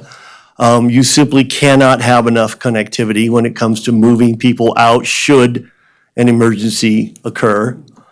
I am very happy to hear that the planning department is recommending additional landscaping along lots 1 through 7. As far as restricting growth because the city can't afford to maintain the roadways, well, to me, that sounds like a fiscal management issue, and somebody needs to sharpen their pencils and figure out how we're going to address that. As for the school, I have the ultimate confidence in Richard Stokes and his team. They have, I believe that they can sit down and figure out how to accommodate any additional load that might be that might come as a result of this project. And I think that anytime we bought our home 21 years ago, and one of the first things that was said to me was, don't get used to that view. It's not going to be there for that long, you know. Well, here we are 21 years down the road. And honestly, I say it's about time. It's an infill project. It's obvious that this parcel was intended for development. And as a former open space advisory member, we tried very, very hard back in 96, 97, 98 to get the Andersons to do a conservation easement, sell the land to us, do whatever. And it simply has not been able to be negotiated. And so with that, I urge you to approve this project, and thank you for your time. Thank you, sir. Next. Once it's green by you're just like, it should be on. Okay. There you go. I'm disappointed in Mr. Anderson. He recently spoke to me on the phone. Am I? Maxine Meets. I live adjacent to the property in question. I just recently spoke with him on the phone, and he indicated to me at that time that he was with the rest of the neighborhood in terms of asking that this project not go forward as planned, and came here tonight and said the opposite. So you Okay, can take fine. that as it was. Let's hear what you have to say, not what the others are saying, please. I'm going to say that I know that the city has been working on this project with the developer since February, and for no community notice or meetings to be held until the middle of November. The first meeting, there was a slight mistake in the newspaper. I called that meeting, not the developer, that was the one at the library. And we met with them, and then subsequent to that, because there was problems of the size of the room, the developer called a meeting in a larger space and was attended by more people. And that's what we need. There need to be a lot of changes to this project because 1710 is a detriment to the city. It destroys everything we've built in CCMC Title 18 in terms of zoning. And these quote-unquote open space trails are not. They just are not. You know, to say that they're going to put in open space when they're taking away 48 acres of open space is, you know, come and buy from us because you'll save money. Right. We hear that all the time, and we know it's not true. So we've been cut out of the process. It seems the planning department and the city have been working with the developer, hand in glove, not with the citizens who basically, we're the ones who are picking up all the tab for the road maintenance, for the school bond, for new sheriff and police, for better medical facilities. We're the ones picking up the tab for that. When you say the city will pay for those restrooms, that's not true. The taxpayers will pay for those restrooms. That's us out here, sitting in this room. And we feel that we don't need those buffers, green belts, whatever. We want to go back to the original zoning and have them build not 5,000 square foot mini lots with 2-story homes on them. We want 6,000 and 12,000 square foot lots as the zoning calls for. And that's what we expected when we purchased our homes, and that's what we expect you to uphold as our representatives here. The traffic study has been totally flawed. You've heard from many people about that. They not need to do just a one intersection repeat on that. They need to redo that traffic study completely. Thank you, ma'am. Yes, sir. Good evening. My name is Jeff Foltz. Good evening. My name is Jeff Foltz. I just have a few comments. I want to agree with a couple of comments that the first speaker made regarding increasing open space on the north side of the project. 30 feet is not a large buffer, especially for people who've lived there for 40 years and have had a nice open field to look at all that time. Also, I would request that only single-story units be allowed along the perimeter of the project, again, because of the views that the adjacent people have enjoyed during all of this time. And one other item is, you know, there were concerns expressed by one of the commissioners and also by Shelley Aldean regarding maintenance costs for the roadways. I would request that if this project goes forward to the Board of Commissioners, a Board of Supervisors, that the board have the information of what the additional cost for ongoing road maintenance for this subdivision is going to be. And your RTC staff could certainly make a rough calculation on cost versus revenues on an annual basis, given they're familiar with what the revenues are and costs. Thank you. Thank you, sir.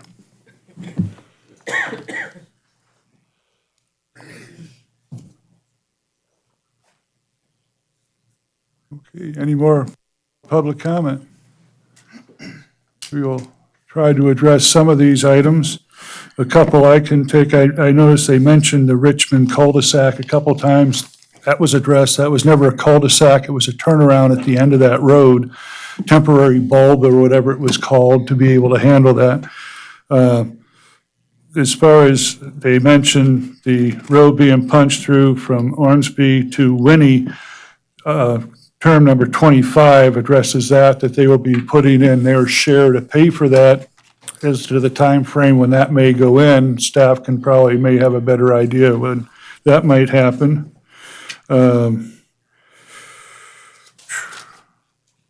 Anyway, and as far I've said many times before, and several have mentioned, we can have some say over sizes, lot sizes, et cetera, et cetera. There's nothing that, we have no say over protecting views. The only way you can protect a view is to own what you're looking over. So unfortunately, when you buy a house or property or whatever, if you have vacant space behind or next to you, unless you own it, you have no control over necessarily what's going to be going in there. So they have offered, I know, to put 1 stories by 1 stories and 2 stories by 2 stories along the perimeter, and I think that's kind of a nice consensus. Staff? Lee Plemmel, Community Development Director. I'd just like to start with kind of one of the bigger picture items that I heard kind of overall regarding our treatment and handling of the application and why it's here tonight. Because I don't want people, before I get into the others answering more specific question, thinking that there's a conspiracy of us pushing this through and trying to get this through in December. In fact, we have to treat everybody same. This is actually quite serious constitutional due process and equal protection issue. We have to treat this applicant same as we would any other applicant. We've done some addition. We know the community's involved and interested in this, so we made the application materials more easily available, although they're always available for other applications. But we get an application in November. It comes to the planning commission in December. This fine volunteer board is here every December holding a meeting, reviewing whatever applications we get. So I take a little personal offense to any accusation that this is a government conspiracy to push this through. I'm sorry. I apologize for that. I didn't even address that because of that reason, Lee. Yeah.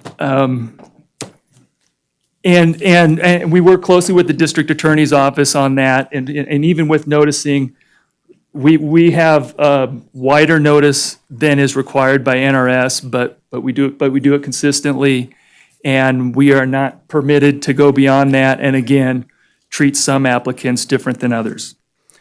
And just on the timing, also that we have not been working with the applicant on this since February. I think what's being referred to is this is actually the second step in a 3-step process of getting a tentative map approved. The first step is called a conceptual map. It's an administrative review to get comments from the city back onto how a project meets city codes.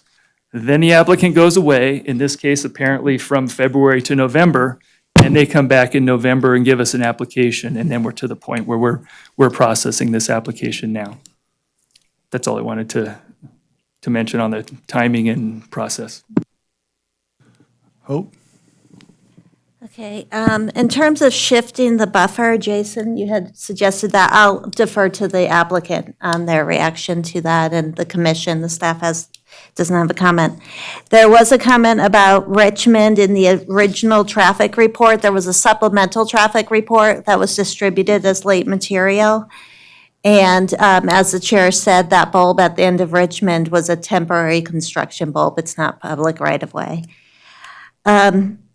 Thank you to the people who wrote it. Well, first, Leanne, you brought up a concern that the commissioners weren't seeing the lot sizes, but the commissioners actually have full-size plans, and on page G1, it calls out the exact lot size, so I want the public to understand that. And I know they've studied it because at least one of them came up to me very concerned that there were lots under 5,000 square feet. So this commission is looking very closely at those lot sizes and does have full-size plans that are calling out those lot sizes. Architecture. Architecture is not addressed in a tentative map. So the applicant could volunteer conditions regarding the architecture, but the commission and the city's not in a position to dictate the architecture as part of this tentative map. Mr. Reed brought up the sidewalks and concern about sidewalks. I'm not sure if that meant off-site sidewalks. On page S1 of the plan set, you do see that there are sidewalks on the interior streets, sidewalks on each side of the street. There will be a sidewalk on Mountain Street, and there will be the multi-use path along Ormsby on the property. So no, there aren't off-site sidewalks, but on-site there will be improvements. I think what he was referring to was that then somebody should continue on Ormsby Walk. Right, that going- would be an off-site improvement, and off-site improvements are not being proposed as part of this.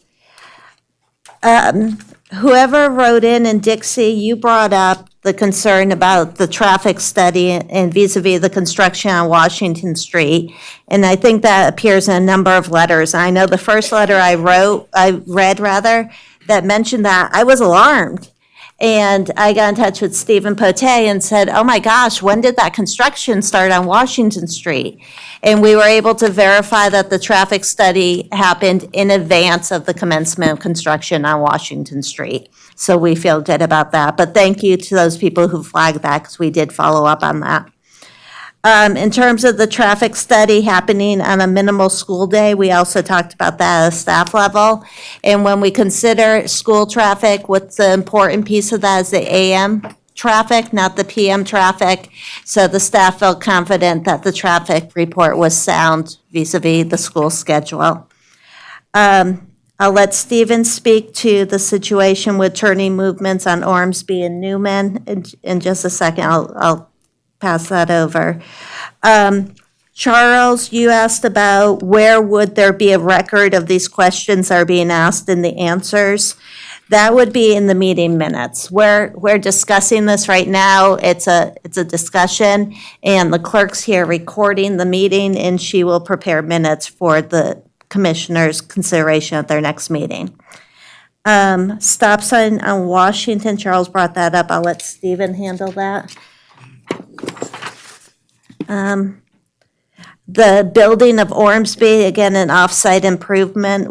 And listening to that conversation from Mr. Lick, I'm reminded of Commissioner Eswine. I believe it was as part of LAMPA, he was very frustrated, and he said, when are we getting these roads built? And we said, the roads are getting built as the land develops, and that's typically how things get built, the roadways. Let me just see what else I had.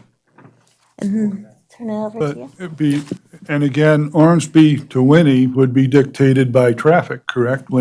Or what would dictate that being eventually put through? I'm curious as well as everyone. So I believe that's part of our master plan for transportation I'm looking at to our transportation manager.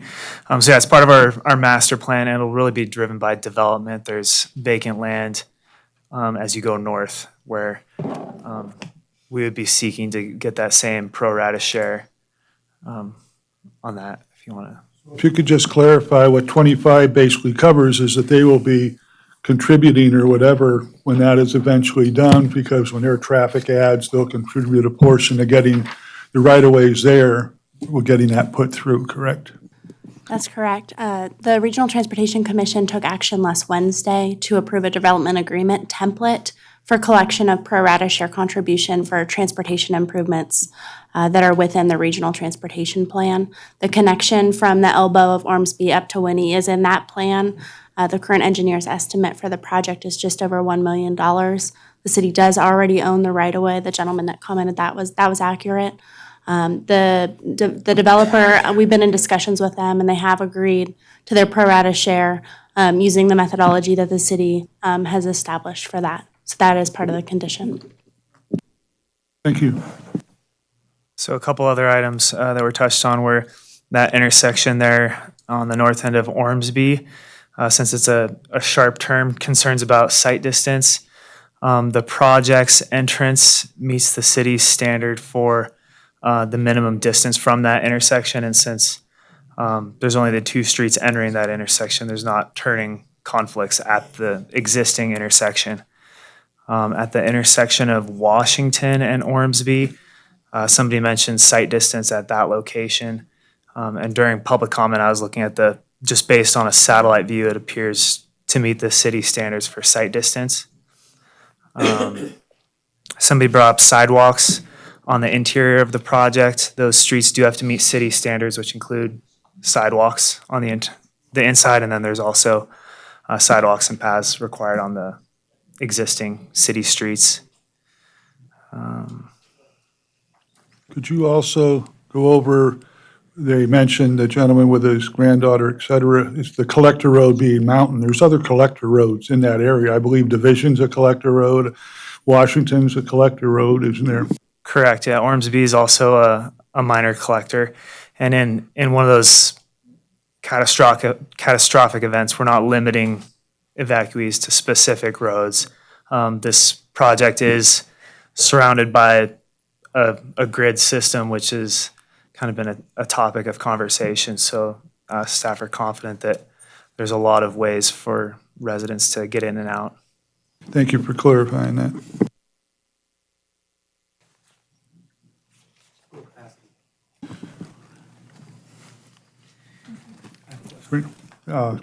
Go ahead, Commissioner Doors. Can you clarify, you had mentioned that the school district will be rezoning, but I think you had said that when it rezones, that is only going to help lighten the burden on the middle school. Was there any burden going to be lightened on Fritch Elementary School? I don't know if anyone's ever dropped kids off at Fritch, but it's currently a madhouse over there. I don't imagine it getting much better. What I provided to you in the staff report, and I'm looking for the page right now, is Mr. Stokes is coming, perfect. Thank you. I provided to you exactly what I received from the school district, verbatim. Welcome, sir. Thank you, Mr. Chairman, members of the commission, Richard Stokes, Carson City School District. We have experienced very little growth in Carson City for the last 15 years. But I think all of you have probably sat in traffic a lot the last little while, and growth is here and in a big way. As we're trying to manage some of the growth, we're not seeing huge numbers to the schools yet. Now, that doesn't mean that we're not full. The capacity to our schools are easily at 98, 99%, with some schools exceeding that number, like Carson Middle School. So as we're dealing with the new construction in town, we know that whether one student comes or 100 students come, we have to manage their education. One thing I think for the knowledge of the public is that we do have a rollover school bond that's in effect until 2030. So we have the ability to sell school bonds, which yes, do have to be repaid by our taxpayers. But that's one way that we have to deal with some of the growth. Now, with today's construction prices, we are not able to build full-blown schools. We're able to add on to current schools. You've probably watched in the newspaper and have seen that we were interested in a piece of property south of town. That's an existing church that we're hoping to remodel to become a school. So we are anxiously looking for ways to deal with growth that's happening in town. We are grateful partners to our friends at the planning department. They sit on a variety of committees that we have, and they assist us. They keep us informed about the different projects that are in the community. But we are struggling. There's just not a lot of 10-plus acres that are left in town on which to build. And so consequently, we're trying to maintain our elementary schools to a number that's equal to about 650. We believe anything larger than that doesn't create a good condition for schools. The question that you had for me is, what is happening with the attendance zones? We are hoping that in the next 2 years, we'll be able to modify the conditions at Carson Middle School by adding an addition onto Eagle Valley. And we're hoping to create a condition where we've got then 2 middle schools of approximately equal enrollment, which will be between 980 to 1,000 students, which are 2 still large middle schools.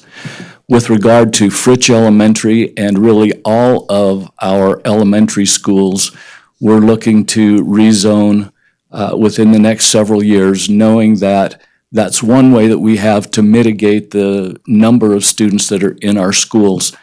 If, for example, we do have the ability to purchase another property south of town, by redistributing the student enrollment or in those attendance areas, we can help to mitigate some of that, but obviously there'll have to be new square footage built because you can't do more with less. That's just part of the laws of the universe, I guess.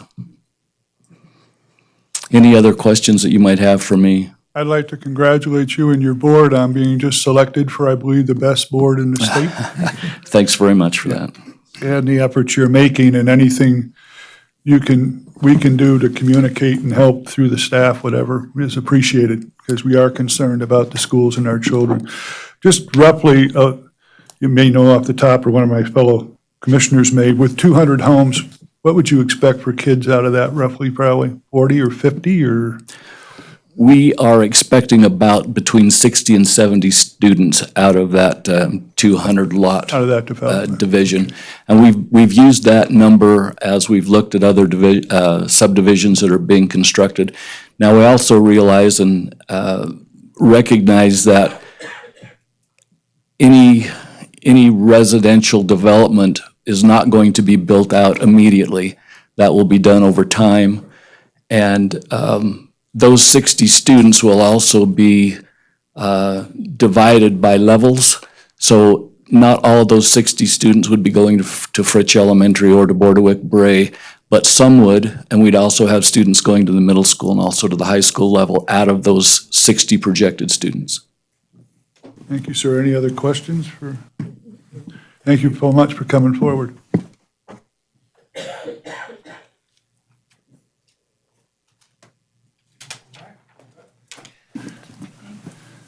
Any further discussion or a motion? No, Terry has to do her thing. Oh, Terry, I'm sorry.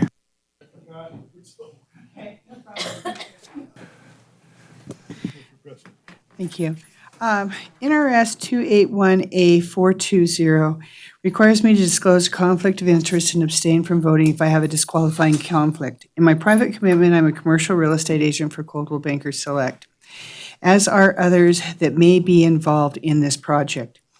Let's see. I am an independent contractor working under Coldwell Banker's umbrella, but I do not have a co-listing on this project, nor will I receive any compensation or profit sharing as a result of this item, and I have no input or authority over the project. I'm making this disclosure in the interest of transparency, and I believe that a reasonable person in my position would not be materially affected by this relationship with Coldwell Banker. Therefore, I do not have a disqualifying conflict, and I will be voting on this matter. Thank you, Commissioner Preston. One item we kind of left up in the air was as far as the restrooms, et cetera. I think we need to, I don't know what our parameters are or whatever, but. Well, I still believe it's a bad idea. So, I don't know how we go from there, but I think it's a bad idea. I just have difficulty with, they're providing the walking paths around and the connections and everything else, and you're basically taking a parking lot that's been used by everybody except anyone that's gonna use that trailhead, and you're gonna put that in, and they have to upgrade it. They have to fix the blacktop, they gotta put in bathrooms, they gotta put in benches, and then the HOA is gonna have to maintain it. I just don't see maintaining around their property, yeah, to me, I don't think that's fair or correct. And if they're willing to work with the city on maybe helping somewhere else or something else they can do in lieu of, as far as the roads go and expecting them to maintain the roads, I sure wouldn't want someone to come back over where I live and tell me now I gotta start maintaining my roads. But, if we're not gonna do it citywide, they're gonna be public streets. But anyway, that's my comments. I've been Commissioner Tingle. strangely silent, mainly because I have a cold. But, yeah, shush. Okay, my usual hot buttons and the Clomar that would be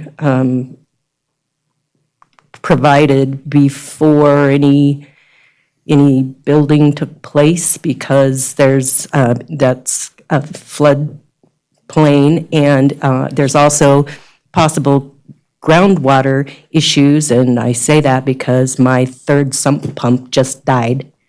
So I'm working on my fourth sump pump in my neighborhood, which was supposedly all taken care of by the developer, that it was all mitigated, everything was going to be fine, and here we are. Anyway, so I'm anticipating that the Clomar would cover all of that. Stephen Pote, Development Engineering for the record. They're required, yes, to get FEMA approval before they get the site improvement permit. And then on a related but different topic is the groundwater. They're required to get a geotechnical report that determines the groundwater depth and any mitigation that may or may not be required based on that. And that would be provided prior to any development actually being Correct, before any site improvement permits. Okay. Traffic. I have some concerns with the traffic study, and I read a very interesting article in this month's planning magazine about traffic studies and what they're looking at as maybe a different process of doing those traffic studies than what we probably are currently using. And I thought that was a very insightful article. Maybe somebody can read it. Access to healthcare. I was talking to Mark earlier. I did some calling around to a couple of the primary care providers, the major primary care providers in Carson City. Next available appointment for a new patient in one of the practices is April. So don't get sick.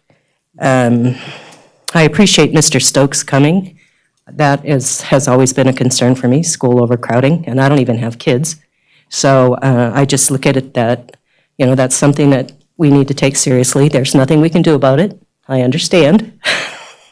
Affordable housing, that's always another hot button for me, and there's nothing I can do about that. It's just a map. I know. And perhaps maybe as a mitigating factor, a impact fee could be considered or discussed that could offset the cost of some of what is being required or requested. And those are my comments.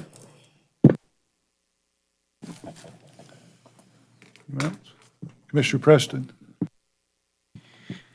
I, too, would like to thank Mr. Stokes for coming, because this is really something that's really important to me, because actually, this whole area that is around this, my dad was a developer, and I lived on Alpine, Bath, Pyrenees, Richmond, 1008 Richmond before the little bulb. Also, 45 years ago, they actually put in the infrastructure for Richmond and also Lexington that went over to Bath Street, and there was another development that was put in there in the interim. Ever since I was a little kid, I ran all over these fields. But running all over these fields, too, I also knew that eventually it would be developed. And the thing is that This development and the developments that I have seen that have been proposed are actually things that are the things that people saw in Carson City back 20, 30, 40 years ago. They knew that, people are going to be coming in. And to address one of Hope's hot buttons is affordable housing. It has to do with supply and demand. And when you build a smaller home on a smaller lot, and when you're actually looking at these smaller lots, I got on the GIS for the city of Carson, and I went out and I looked at the streets like Michael Drive in the old Janelle, and over on from, King Street going south, and even Northridge area. These lots are all comparable. It's nothing new. So what you do as a developer is you build something that is a little bit more smaller, compact, and more economical. This brings in maybe mid-affordable housing so that people that are living in the less expensive housing can actually move in this and make that an opening so they can actually afford more. Carson City right now has not done a heck of a lot of development to bring in housing. That's why our costs are high. And so this is something that I really welcome. In regards to the medical, we have a freeway that takes us to Reno, and I'll tell you, it's some of the best medical care that we've got. And so, as far as that goes, that is something that we have to address here, and it's not a city thing, and it's not this developer's responsibility to bring in medical. So, at this point, I do have a problem with the restrooms. I have a problem because I've seen some of the restrooms that they've been out. There's one off of, College Parkway. Markway. Yeah, College Parkway, and it's over by, there's one by, it's actually part of the Silver Oak thing. And those windows are broken out all the time. There is all sorts of vandalism and so forth, and that isn't a place that it's actually a private facility that they maintain, and not with an HOA that may be sitting in Reno or maybe sitting in somewhere else. So the restrooms are an issue for me. Also, the fact is that parking is actually overflow parking from the hospital. And that hospital was the first thing that was built in that area. I should say I was probably lived in the first house on Tahoe Drive too, and a second house. So anyway, that's my thoughts on it. Well, and I know I'm just getting out of that industry, but I was in medical sales for like 30 years, and the doctors in the area, the groups are adding, I know several groups have added 6 or 8 docs this year, and they'll bring them in as fast, hopefully they'll be able to get them in. Unfortunately, like you say, we're about 20 minutes from Reno. Again, going back, I don't know how to quite handle the restroom thing. I go out by Empire Golf Course where you're going down along the river there, and there's a nice little parking area where people go in and fish and whatever. And there's Santa huts there. There's not a regular bathroom. I mean, maybe, I don't know if you want a Santa hut sitting on Mountain Street either, but can we just take that item or would that be handled later on, Hope? How would that be best? I couldn't hear you, sorry. What's item? We're going back to the bathrooms. If we look at number 39, which is on page 7 of 17, Right. it lists the improvements at the trailhead, and it says including but not limited to. So I think what you could do, if what I'm hearing from the commission, the consensus of the commission is you don't want to include a restroom, Well, not only that, you're also handing them a parking lot that's been used by doctors' offices in the hospital that we've been told has never been maintained, and they're going to have to bring it up to be a good parking lot. well, what this says right now is including but not limited to, and it lists various things, including the restroom, including preservation and maintenance of the parking lot. So if your opinion is it should not include the restroom, and it should not include the preservation and maintenance of the parking lot, you can certainly remove those from 39. It's on a list of things that may be included but not limited to. Well, now, having been in that industry, like we brought up with the asphalt deal, I know that parking lot is far beyond crack sealing and slurry, if it's been 25 years since it was maintained. So Anyway, I Right. don't know what the So rest of the I think that's consensus how is. you would get there, is by doing the modification to condition 39. Also, should you, in 39, I realized it calls out the timing for the construction of the pathway. So that wording at the very end should say, shall be constructed or bonded for prior to the Board of Supervisors' consideration. So that's on 32 and 39. Is that the consensus of the rest of the commission, or discussion? I don't have a problem. I think we should remove the bathrooms. I agree. I don't think it should be their responsibility. I do have a question though. You guys, in regards to the traffic study, I thought the supplementary traffic study was done last week about Richmond Street. So with respect to the traffic on Washington and the construction, so staff weren't concerned about that affecting the volumes of traffic on Richmond because Washington is the only way in and out of Richmond. So the construction wouldn't affect those volumes. So you're saying because you have to go there if you live on Richmond, that the construction would not have affected because they have to get in there. Traffic study was done before that. I'm not asking about the original traffic study. Correct. It would affect your speed and how long it would take you, but getting in and out of Richmond, it's the only way to go. Number of trips would remain the same. Okay. Well, before we vote too much, I want to say something too. I disagree with a couple of things that were said. Commissioner Tingle said that there's nothing we can do, or she says she knows in a resigned fashion that there's nothing we can do about people coming in and densities and stuff. I think this is kind of a unique situation though.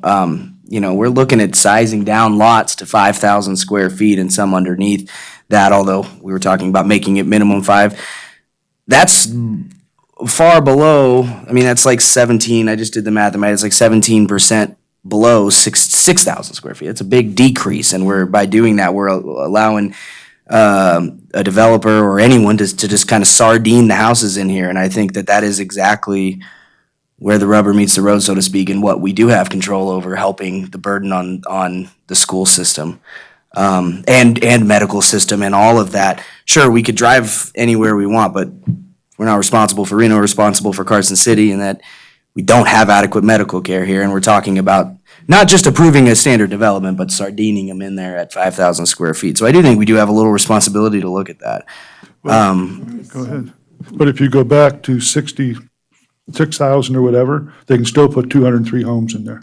You just would do away with the walkways and all that. Yeah, well, but like everyone's kind of pointed out, the walkways aren't really meeting criteria, and you still would wind up with 6,000 square foot lots. So yeah, you might end up with the same amount of homes in there or whatever, but at least you'd satisfy a lot of these people's complaints about smaller lots, while most likely they wouldn't put 203 lots in there. That's what they're saying, I understand, but most likely you raise that density up, they're gonna wind up with some less lots.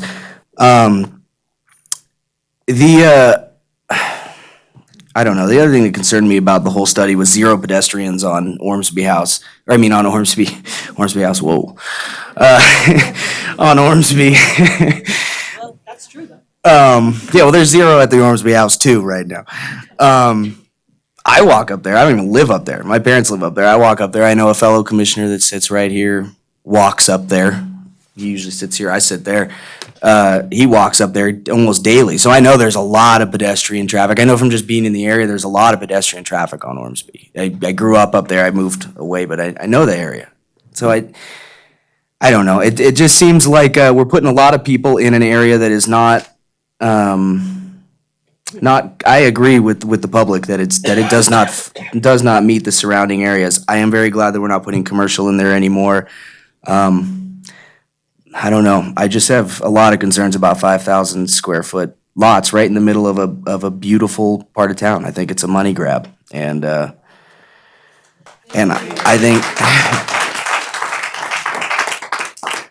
think that people have a right to grab for money, but I do also think that this is where we're supposed to debate whether that's healthy or not for the community. And I'm going to go on one more here. I mentioned briefly about Fritch Elementary School. It's a nightmare. My kids, my wife, everyone's gone to Fritch, and I go there. I was there This morning, yeah, I was there this morning dropping kids off, and it's very, very crowded, and the burden on the school system is on the actual educational thing is one thing, but just the traffic in areas like that, we're really adding a lot, and I think that I joined this commission to advocate responsible building, and I think that area should be developed. I think that gentleman was quite right that it is obviously meant to be developed all along. I just have great reservations with 5,000 square foot lot sizes, even if they say they're gonna put the same amount of homes in there, which I understand they do. So, that's all for my diatribe. Well, and I go back to they're infilling, so they're keeping the larger lots along the larger lots on the other side, and a couple of these folks had said, I have a 2-story house, but I only want a 1-story house put next to me. You know, Obviously, I don't think we should get quite that far. I'm just saying, it's obvious, okay, it is an infill, and again, what they mentioned with a 5,000-foot lot, the houses might be a little less expensive than if you had a 6,000 or 7,000 square foot lot. Since we're mentioning the industries in which we work, I'm in the construction industry and I'm also a licensed contractor, and there's a few discrepancies I see with that approach, but regardless, maybe they will be $5,000 cheaper. I would like to state for the record, I think all lot sizes should be a minimum of 6,000 feet per standards of Carson City. I mean, this is the west side, the heart of Carson City, and if we start changing every single thing every time someone applies to have our standards changed, then our standards don't mean anything. And this is right in the middle of Carson City. That's it. Sorry, I said I was done. Further comment or a motion?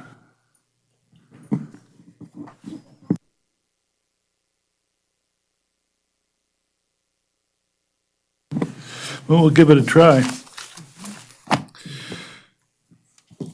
I move to recommend approval of tentative subdivision map SUB-2019-0022 based on the ability to make the required findings and subject to the conditions of approval with the modifications to what, 32 and 39, is it, Hope? The modification bathroom. to condition 32, that they can bond for the improvements, modification to 39 to remove the restroom, to add the reference to bonding or construct, and I'm not sure where you are on the parking lot, is that removed? Okay. Yeah. And the addition of the volunteered conditions regarding the architecture? Which would be addressed at a later time. It's not part of this, right? But we can still put it on here. If you're making a recommendation to the Board of Supervisors, the applicant has volunteered three conditions regarding architecture, and if you can choose to include those into your motion. Please do so. We have a motion. I'll second. All in favor, signify by saying aye. Aye. Opposed? No. Nay. There's 3-2. 4-2. No, 3-2. Commissioner Borders and Commissioner Tingle were nay. No, let's do it again. Commissioner Wiggins? Oh, okay.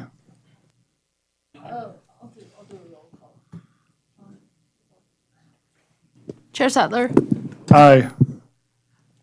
Vice Chair Borders, Yes. Commissioner Dors, Nay. Commissioner Tingle, Nay. Commissioner Preston, Commissioner Wiggins. Yes. So motion carries 3-2. 5-2. I mean, 4-2. 4-2-1. 4-2, excuse me, 4-2. 4-2. Yeah. Yes, I'm miscounting. I'm Thank you. short. I can't.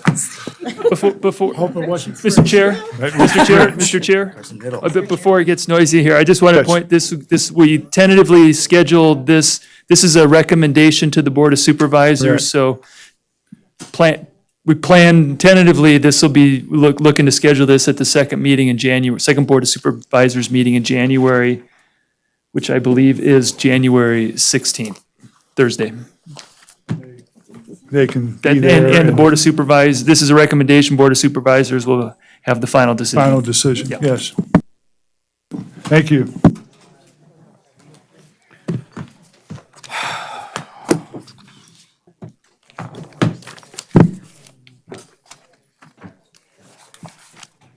lived in a 5,000 square foot lot.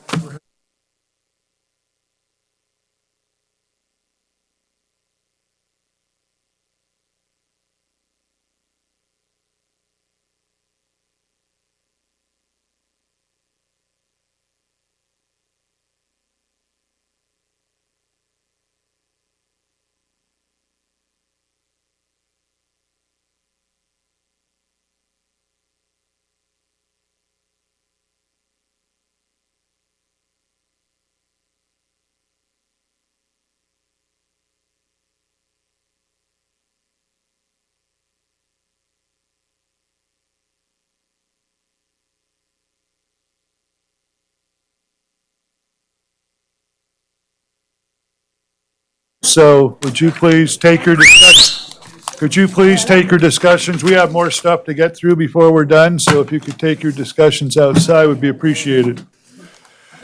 Chuck hits him with the whistle.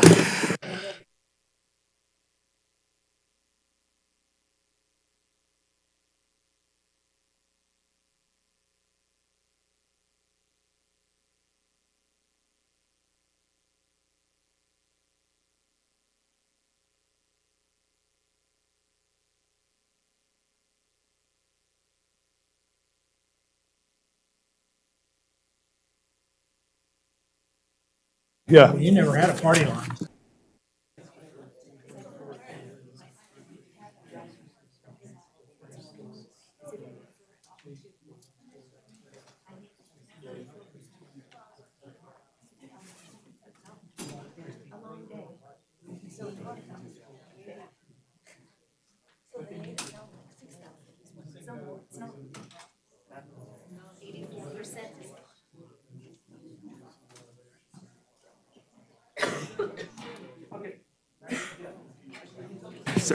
Okay, moving on.